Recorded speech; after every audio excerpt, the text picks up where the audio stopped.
deal with that history.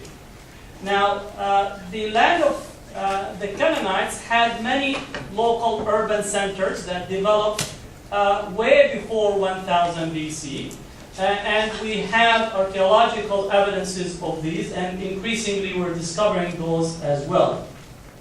The Canaanite kings were mentioned in a number of Egyptian texts, so likewise we have corresponding references from Egyptian texts to that region.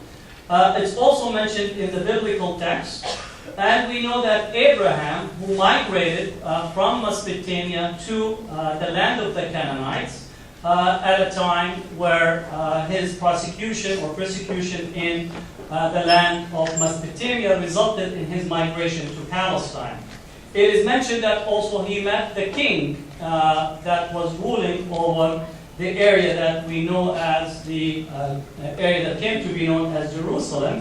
And the text mentions Malik Sadiq, which would be translated in our language as the truthful king.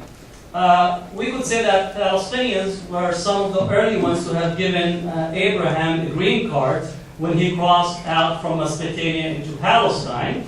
The biblical text speaks of Abraham speaking the language of the Canaanites and also living as an alien among the Canaanites. So those references in there as such. Now I'm mentioning this because often you have the assertion that the promise that was given to Abraham essentially is a promise that went over the territory, and this claim is extended to today to mean the right to return and claim that property and that territory that we call historical Palestine.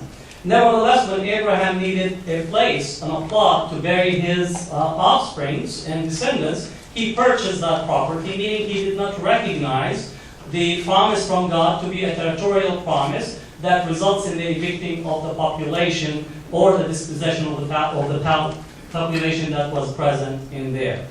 Now, you might say, why I'm going so much back in history to that period? Once again, history is important, and you just don't need to go beyond Israel itself, who claims that it's going back to claim what belongs to it from 1000 BC, even though that knowing that at that point in history where 1000 BC emerges, it was a conquest and an occupation no more than an occupation in the present context.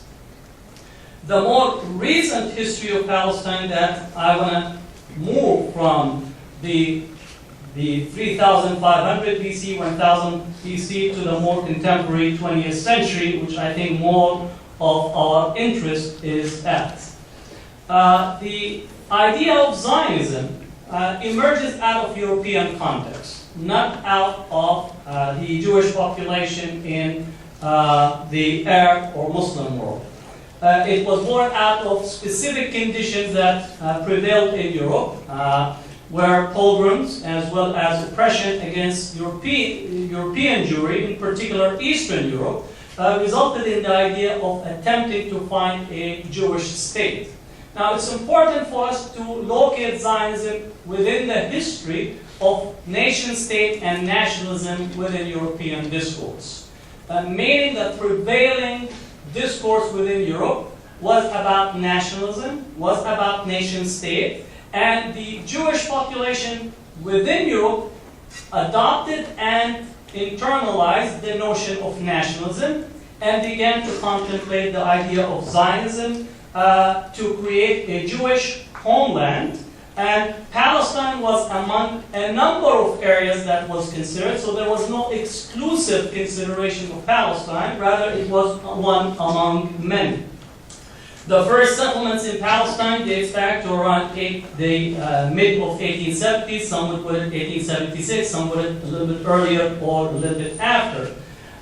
Zionism itself saw itself as being part of European colonial discourse at the same time. Both colonialism and nationalism were prevalent at the period of the emergence of Zionism.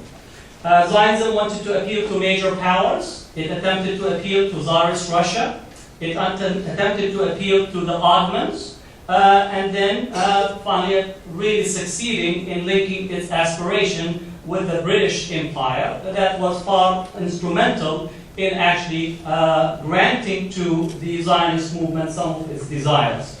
The primary desire, which is to codify the idea of Zionism and the right to create a homeland within the body of international law. And that's where we get the Balfour Declaration of 1917. Now, the Balfour Declaration essentially puts for the first time the idea of creating a Jewish state into a promissory document from Great Britain, in it to grant Palestine as a homeland for the Jewish people, even though at the time the Jewish population in Palestine was no more than 6%, while the indigenous Palestinian population was about 94%. Nevertheless, the Balfour Declaration defined the 94% by the fact that they're not Jewish, while asserting or giving the right to the 6% to create a homeland. And the Palestinians in there were only to be given their civil and political rights, religious and political rights, but without contemplating sovereignty or any consideration thereof. Any student of history would recognize that the Balfour Declaration was nothing other than a colonial document from a colonial power engaged with its colonial movement, which is Zionism at the time, contemplating this design for the Arab world. And this also has to be mentioned that part of the British plan was wedded and married into the French planning as well for the remnants of the Ottoman Empire. Under the articles of the Sykes-Picot Agreement, the French and the British divided much of the heartland of the what came to be the Middle East. And I have a problem with using the term Middle East because we're not in the middle of anywhere. But nevertheless, that territory was divided among the French and the British, where Syria and Lebanon was to be under the French mandate and control, and the area of Palestine, Jordan, and Iraq were to be granted to the British. At the same time period that the Balfour Declaration was articulated, there were a correspondence between Sharif Hussein and the British government, where the British promised Sharif Hussein a territory that he would govern as an Arab province, which included Palestine. But immediately after the end of the First World War, the British assisted Al Saud family to overthrow Sharif Hussein, and therefore the promise to dethrone power would not have any meaning whatsoever. The result of the division and the dividing of the properties and the territories that belongs to the Ottoman was incorporated into the second part of international law under the mandate. The League of Nations granted the mandate to the British, and the British became the effective mandate power over Palestine. Now, mandate essentially has to be understood in our understanding today as one of the most racist structures to have been placed in Palestine as well as other areas. The mandate says the following, that the British actually are going to see to it that they train the natives, right, to such a level that they become able to govern themselves. Now, if you don't think that this is racist, then I would recommend a few readings about colonization and the colonial structures, meaning that a population that have existed as a human group for thousands of years does not need the British to come and train them how to govern themselves. Now, this is what's called white man burden, which often white man was the burden, but we don't explain it that way. In this sense, that the British mandate was embedded in it, the Balfour Declaration, which essentially is a contradiction. If the British were to train the native population to govern themselves, at the time of the mandate, 94% of the population in Palestine was Arab, Muslim and Christian, with a minority of Jews, 6%. Yet, the British mandate incorporated the Balfour Declaration, which essentially wanted to see to it that a Jewish state would be created within Palestine. This was facilitated through a number of ways.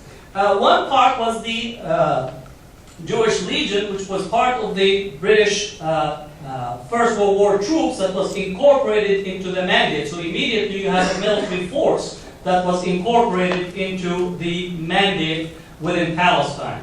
Second, facilitating economic